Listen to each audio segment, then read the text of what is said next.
At what point has he done anything that hasn't overstepped his authority? This was crazy right here when I saw this, all right? So watch this. $15 trillion is at risk. Trump's tariff war just got personal. So we know Friday, something came out. They said that the tariffs are illegal. Then on top of that, what did we see? We see Japan, we see China, we see India, Russia, we see all these people talking, and Trump said this is downright effery, right? So President Donald Trump warned that a record $15 trillion is planned U.S. investment would be immediately canceled if courts strike down his tariff policy. In a fiery Truth Social post, he claimed losing the tariffs would devastate the economy, saying the U.S. would become a third world nation. He is so extreme.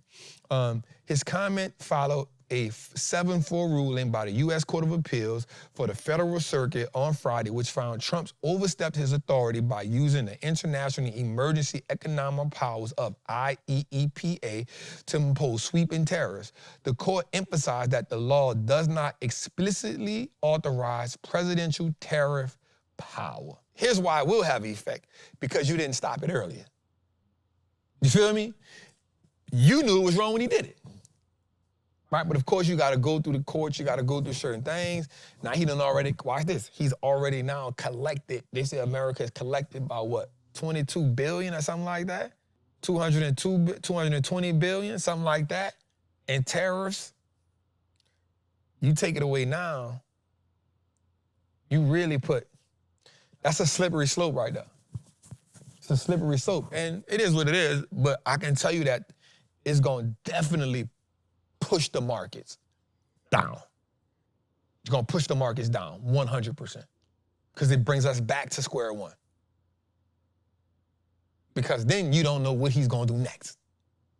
And he's already saying he wants control of the Fed. Another thing. That's if they strike it down. So it's already down, but he's gonna appeal it.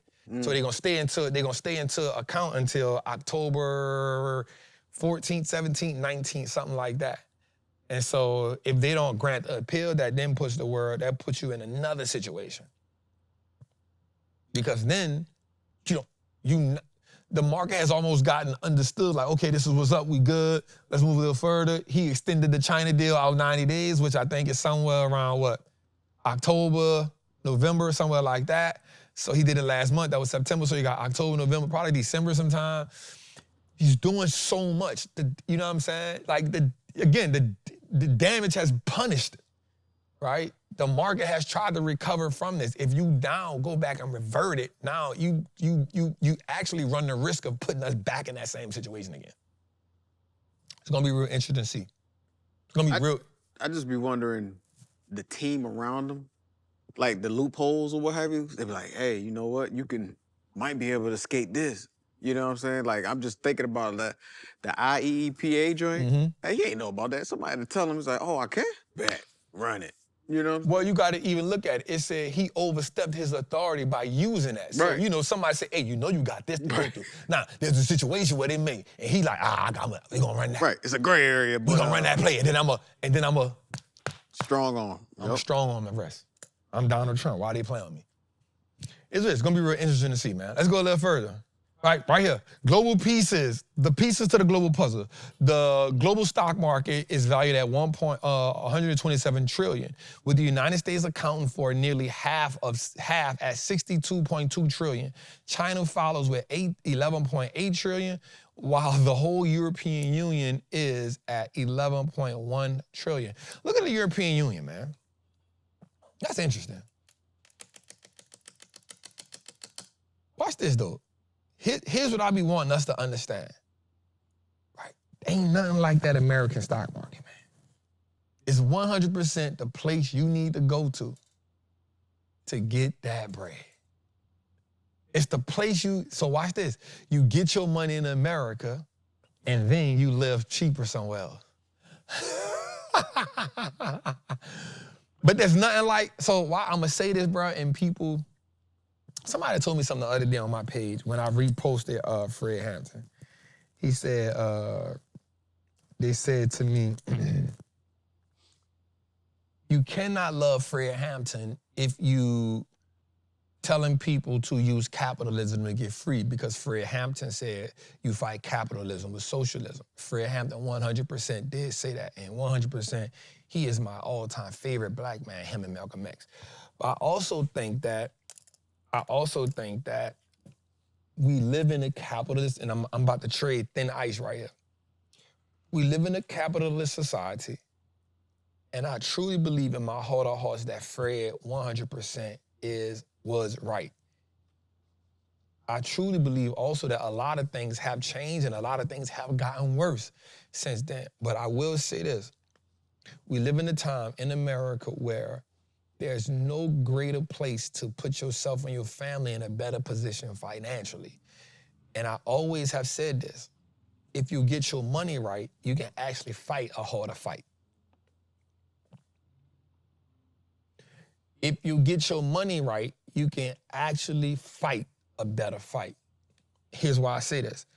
The Panthers did such an amazing job. But you know one of the ways they starved them out? They took them to court.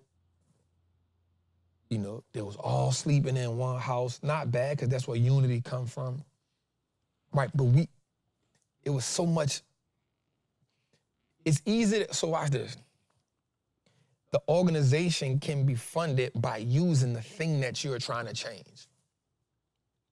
So if you know the stock market is free money, why not use the stock market? Just from my perspective,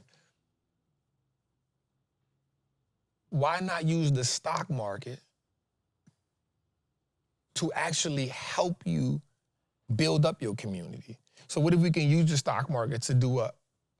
We already showed we use the stock market to buy this building. What if we can use the stock market to buy all of the homes in our community, all of the abandos, and then we turn them to affordable housing? We use the stock market to do that. Just from my perspective. Like, what if we then took the stock market and said, okay, we're gonna use the stock market, then we're gonna help, you know, build our purchasing power, and then we can now get dope boys off the street and say, hey, this is what we're doing. We can then use the stock market, right, to say, hey, we're gonna teach you how not to depend on the system, but to use the system in your favor. What if we can use the stock market to say, hey, check this out. And I'm just saying it in this way. And again, there's so many different ways to do it. What if we can then take the stock market and say, hey, check this out. We can use the stock market, and then, because what about Nipsey was a crypto fan way in 2019, using the stock market, using crypto to then teach that to the next generation so they can leverage, and then so they can put themselves in financial situations. So you're not begging the system to take care of you, actually using the system to create change. This is just my perspective. I could be wrong. I'm not 100% right, but I just have a different perspective. I think I love everything Fred stood for. Again, I got him tattooed on my back, him and Malcolm X. But I think that my angle is, why can't we use the market in this $62.2 trillion of market cap that America has in the total stock market? Why we can't get a piece of that and then put our own puzzle together? So we then let America fund us out of poverty. Just my perspective. I could be wrong. I'm not saying there's not a better way. I'm just saying I use the market to buy this building. I use the market to put a down payment on another building. So why not just use the market and say, all right, you know how much a plot of land costs in the hood? $2,000. What if we just took the stock market and said, yep, I'm gonna go buy this plot, this plot, this plot, this plot, this plot, this plot, and then use the stock market to pay the yearly taxes on it and say, bro, now we own all that land and we not selling unless you gotta do some eminent domain or something. But guess what? Now we got the stock market to go get us a lawyer that helps us do the thing. Just my perspective, and I could be wrong. I'm not saying I'm right. I still got a lot to learn. I just know that I understand the fight against capitalism. I understand the plight of socialism. I still think there's a dope balance between the two. The trade war reignited in early 2025 has led to record high tariffs, up to 145% on Chinese imports, 125% on U.S. goods, when the headlines focus on geopolitics. The real cost is being felt by consumers, small business owners, and local economies, right?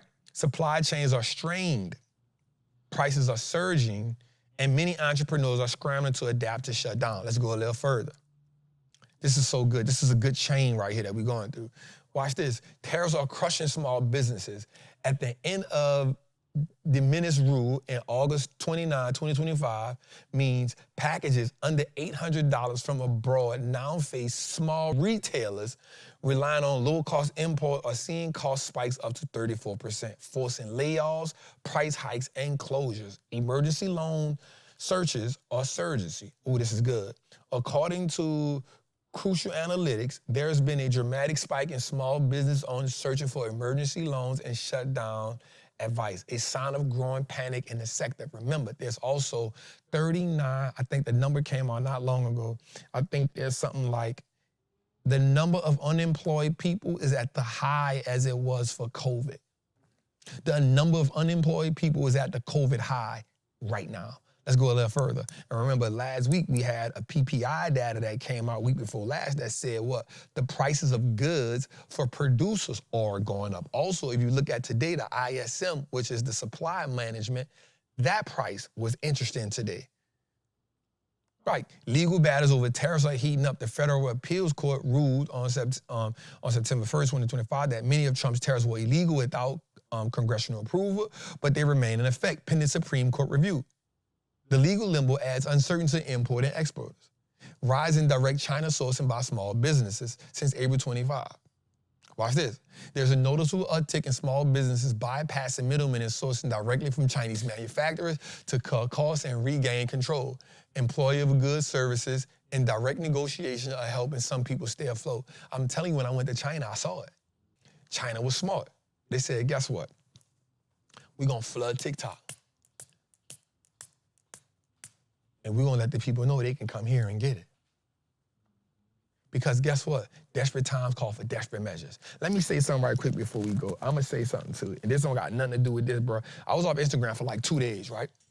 Got on Instagram, all I see, this don't have nothing to do with this, but this just came on my mind. Don't have nothing to do with this, bro. But I see a lot of stuff going on with like Young Thug and all of that. All I'm going to say is, think about this. Who releasing that?